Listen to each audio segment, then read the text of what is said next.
Vikings lose a tough one on the road. They lose to the Cincinnati Bengals, falling to 7-7. Final score 27-24. And typically, the way that this season has gone in losses, there's just heavy energy given towards a particular individual or multiple individuals. However, it's really tough for me to go off. First off, I want to give, I'm not here to give moral victories or anything like that, but when you consider the fact that Jaren Hall promoted to QB2, the easy thing for him to do was to have Josh Dobbs be the immediate backup quarterback. To take a full demotion to the cellar emergency quarterback took a lot of stones. 2 receiver sets, it was Jordan Addison out there and not KJ Osborne. That's a step up from what we've seen from KOC all year long. And on top of that, I thought he called a great game. Despite losing, I mean, you put up 24 points. I thought Kevin O'Connell did a damn good job calling the offense today. That final play before turnover on downs in overtime, the QB sneak that didn't result on 4th and inches. I mean, bro, 32 out of 32 teams, 9 out of 10 times, they're converting that. 4th and inches? Are you kidding me? The QB sneak? But the offensive line couldn't get the push.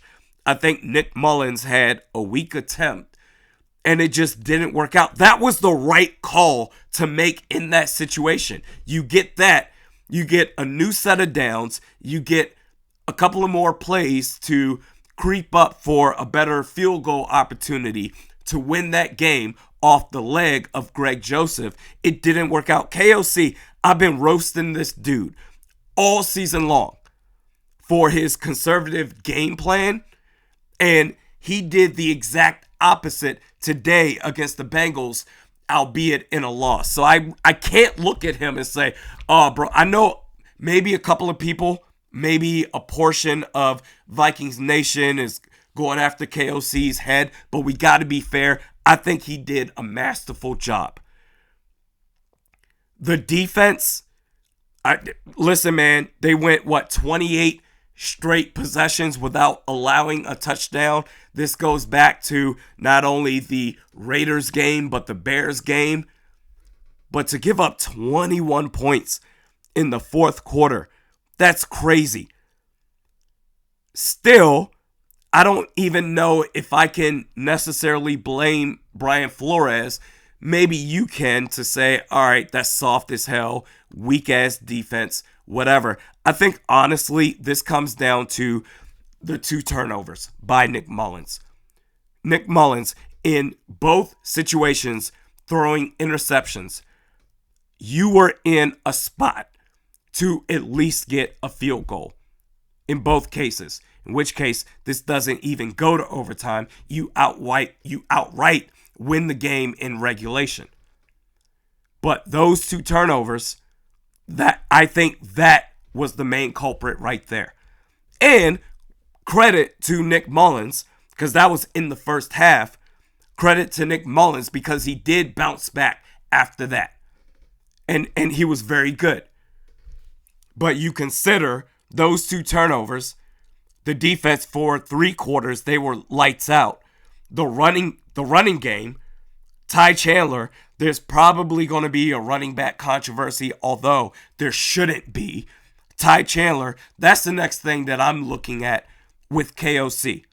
Ty Chandler should be the starter. He was excellent today. Ty Chandler, 23 attempts, nearly 6 yards per carry, 132 yards and a touchdown. Magnificent. Best rushing performance of the season by an individual running back on this Vikings team. Everything, I would say, for the most part, went well for Nick Mullins. I don't think it's on KOC. Caleb Evans, that last touchdown given up, that was absolutely ridiculous. Mekhi Blackman, you share some blame in that as well. But I think the majority of the blame goes to those 2 turnovers, those 2 interceptions by Nick Mullins. You're now 7-7, trying to secure a playoff spot. We'll see how the rest of the teams in the NFC that are chasing the Vikings, we'll see how they do in their games this weekend. But man, that was just that QB sneak. It's an automatic first down for damn near any team in the league. And to not get it on 4th and inches, that's disappointing. But I can't blame KOC. In fact, I think KOC did a hell of a job. Your thoughts in the comments section below.